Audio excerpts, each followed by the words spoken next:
Hola, estamos desde el encuentro de movimientos americanos freinetistas, porque tú y yo le cambiamos el nombre a las cosas, ¿verdad? Yo le digo REM.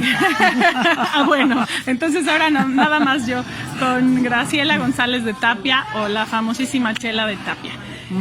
Chela, quisiera que me contaras ahora para la entrevista la anécdota aquella de cuando fuiste a ver a un profe que no era Freinet, porque eso ya está muy visto, muy grabado, y que a quien descubriste mucho más Freinet, el que estaba queriendo explicar la electricidad, ¿te acuerdas?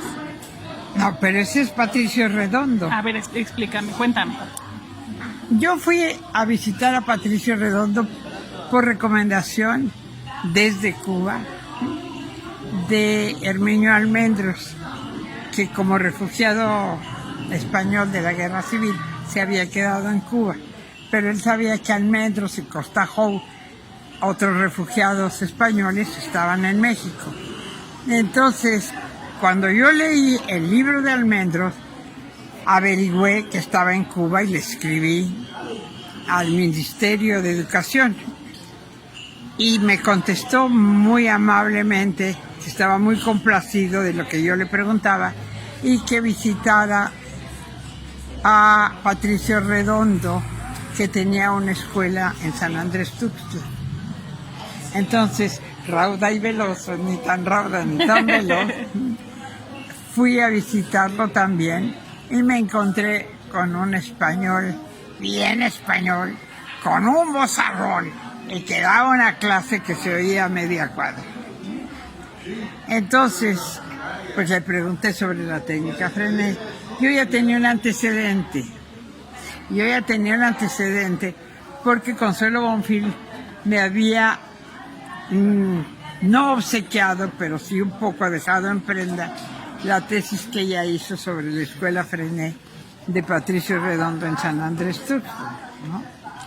Entonces yo le dije que yo quería saber de eso y me dijo, siéntese y vea. Y me di cuenta muy rápidamente que la técnica de trabajo de Patricio no era explicar cosas, sino preguntar cosas a ver qué sabían los niños. Entonces, quería que los niños se dieran cuenta de lo que se mueve por electricidad. Y en sus respuestas dijeron la luz de los focos. Muy bien, la luz de los focos. ¿Pero qué les preguntaba? Pero les preguntaba, ¿y por qué dan luz? ¿Y por qué dan luz? Pues porque son focos de luz. ¿Pero por qué? ¿Quién dice o quién hace que tengan luz? Y los chamacos no encontraban la respuesta que quería Patricio, porque entre paréntesis te digo que esta forma de trabajo, de cuestionar a los niños, en vez de darles la clase, preguntarles la clase, es un poco la técnica de hacerlos pensar. Incluso yo muchas veces a mis niños les digo, no, adivínenme, como si fuera verdaderamente una adivinanza, el poder dar una respuesta. Y dan muchas opciones, ¿no? Pero muchas veces no es la correcta, que era lo que estaba pasando en la clase, que estaba empezando a decaer el interés. Y entonces yo les dije a los chiquitos, señalándoles el apagador de los focos. Y entonces ellos captaron un mensaje y dijeron, ¡ah, la electricidad! ¡Hay que prender la luz! ¿No? Oye, hay que prender la luz. Entonces, sin querer, participé un segundo en su clase, ¿no? Pero estaba muy emocionada de ver cómo manejaba a los niños. Era buenísimo. Era buenísimo, sí. ¿Conociste primero a Patricio, a Pepe o a Ramón? Entonces, entiendo que a Patricio, por esto que me No, cuentas. yo conocí primero a Ramón. ¿A Ramón? Pero en México. En México. Ajá. A Ramón Costa. Lo conocí ya no digo más, ¿verdad? Porque ya se acabó la entrevista. No, la entrevista está corriendo. Aquí está el micrófono.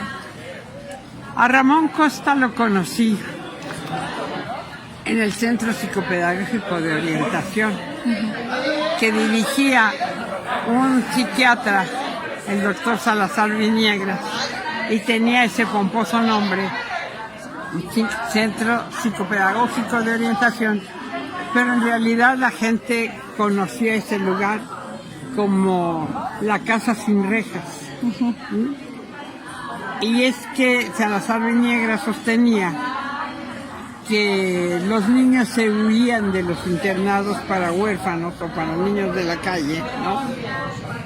Porque los trataban con un rigor y una rigidez, como si fuera un campo de concentración y no una escuela, lo que los recibía, un internado, sino que tenían que levantarse muy temprano, les rapaban la cabeza, los uniformaban, etcétera.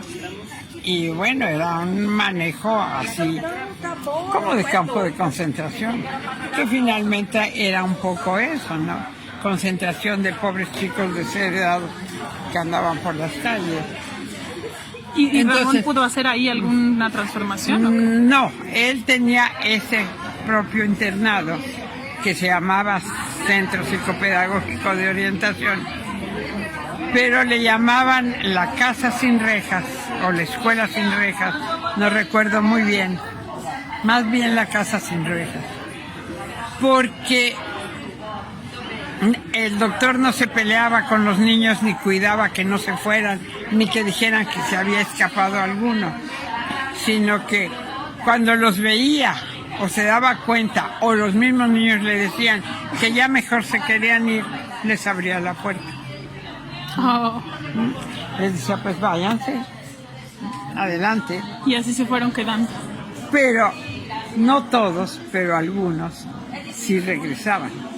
Y los que se regresaban ya era con la seguridad absoluta que les prometía mejor vida estar en la casa, recibiendo educación, atención, comida y seguridad, que andar por la calle tratando de ganarse la vida. Oye, yo quiero conversar más contigo y hacer esta entrevista más larga, pero la cosa es que ahí estaba Ramón Costa. ¿Y qué hacía? Y es lo que no te he dicho. Ahí estaba Ramón Costa, porque me presentaron al maestro que tenía el taller de imprenta. Pero el taller de imprenta no me decía los cuadernos de la vida de Freinet. Es diferente tener un taller de imprenta, hacer un periodiquito o una revista, que imprimir los textos libres de los niños que están estudiando ahí, ¿no? Entonces, pues justamente era lo que yo andaba buscando, ¿no? Porque conocer a Patricio y conocer a Ramón Costa era una fuente similar para entender lo que era la imprenta en la escuela y la técnica Freinet. Por ende, la técnica Freinet. Claro. Entonces, primero conocí a Ramón Costa, luego conocí a Patricio Redondo. Pero a Patricio Redondo lo conocí porque directamente Almendros me dijo que lo buscara. ¿Y al final a Pepe? Pepe lo conocí un poco después en casa de Ramón Costa.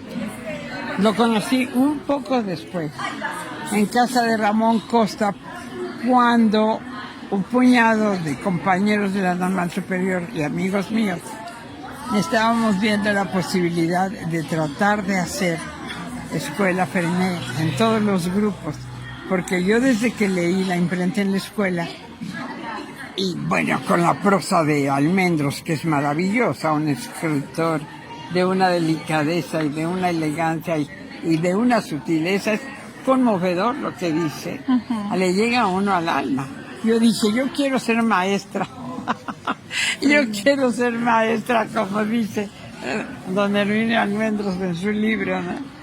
Y yo ya había iniciado en la Guadalupe Victoria, que era mi escuela oficial, ensayos de textos libres, de corrección de textos libres.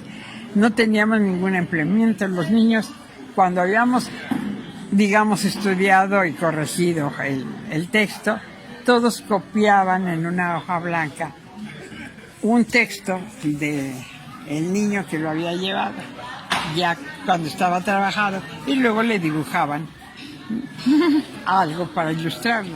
Entonces, todos pedían el texto de cada uno de los niños que llevó texto a la escuela.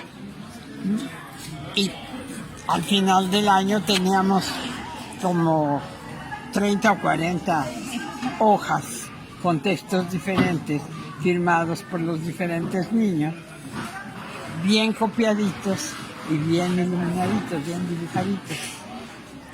Y bueno, yo era una escuincla, hija de familia, que mi sueldo lo utilizaba para echármelo encima, como se me diera la gana. Y en aquellas épocas podía hacer lo que hice, coger mis 46 carpetas que tenía, de mis 46 alumnos, y llevarlas a encuadernar. Y regalarle a cada niño a fin de año los textos libres de todos. Fue mi primer trabajo de texto libre. Corría por ahí el año de 54, 55, ¿no? Yo entré al servicio en 1950.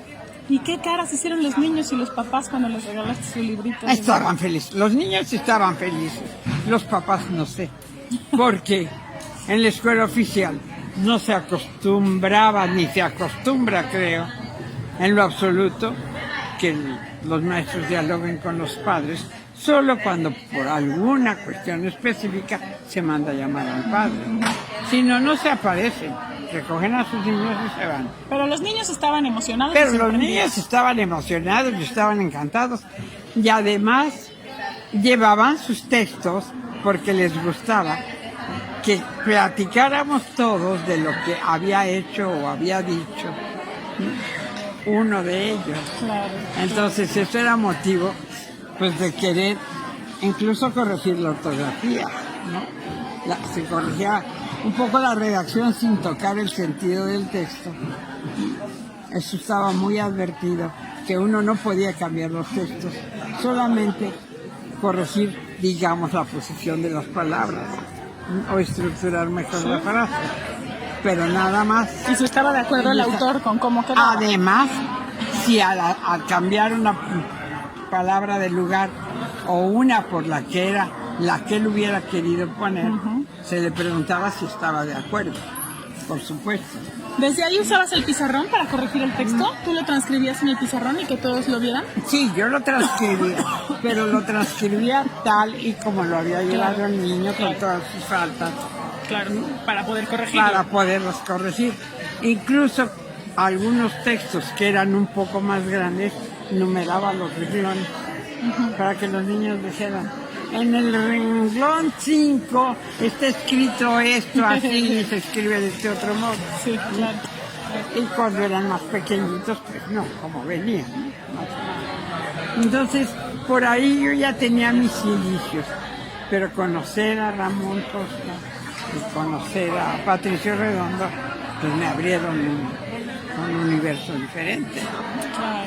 Entonces, a José de Tapia lo conocí cuando recién viudo. Su mujer, que nació en Córdoba, España, murió en Córdoba, Veracruz. Y bueno, que tendría pues unos 60 y algo de años en ese momento.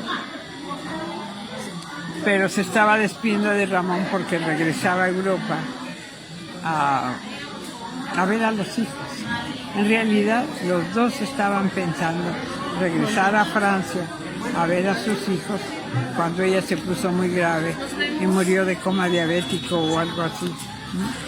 No estoy muy segura. Ay, No te preocupes.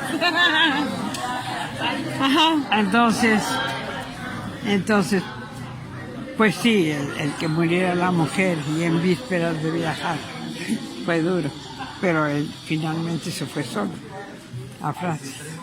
Y allí lo conocí yo, como José de Tapia, un amigo que regresa. Bueno, nos contarás otro día la segunda parte de la historia con José de Tapia. Dime rápido, porque nos vamos. Estos encuentros, para los profes que no han venido, estos encuentros de la red o de la RIDEF, que son lo que nos deja, ¿no? ¿Cómo invitarías a ellos a venir a esto? Nos deja primero darnos cuenta, por lo menos fue lo que me pasó a mí, ¿no? Darnos cuenta que hay grupos de maestros interesados en cosas nuevas, en cosas diferentes.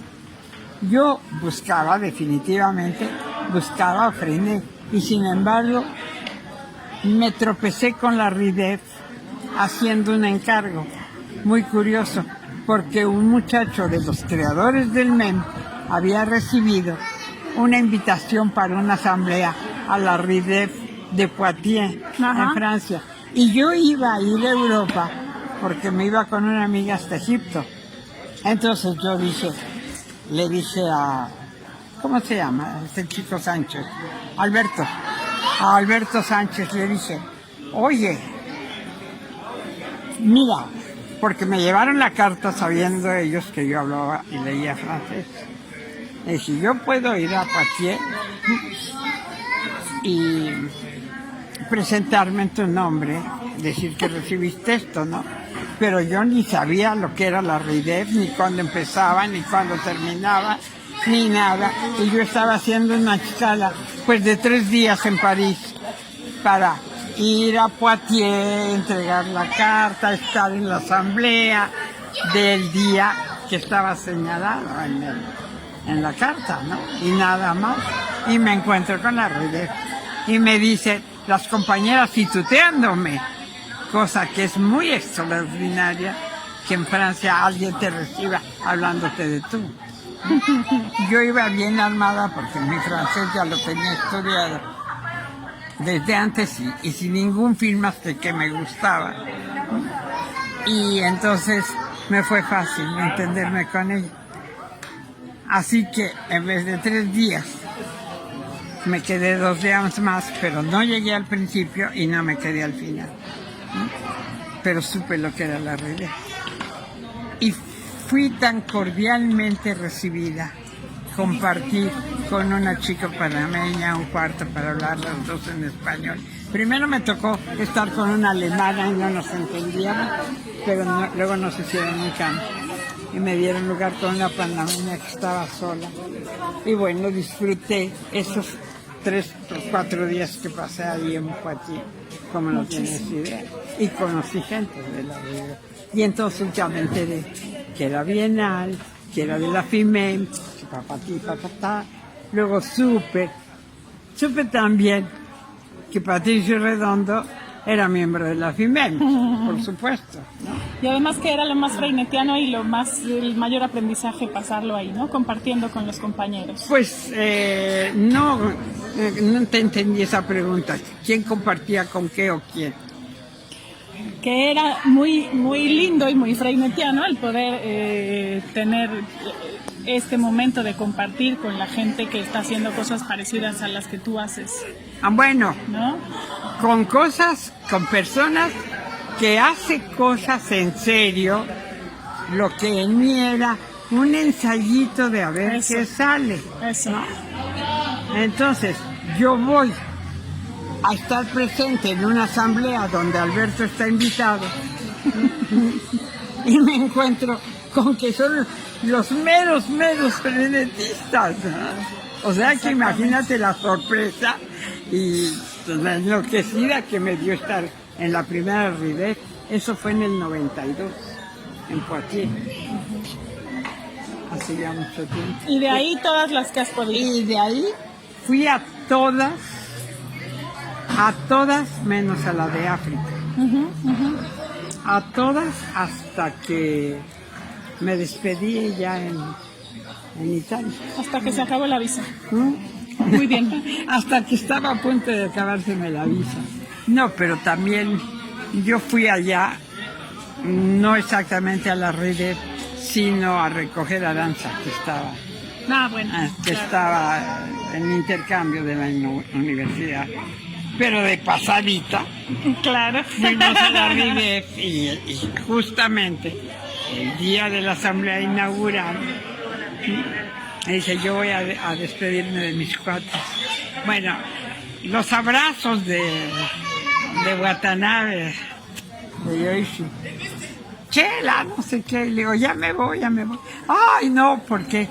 Y justamente Tere preparó un cuaderno con argollas para que los compañeros de la RIDEF me dieran autógrafos.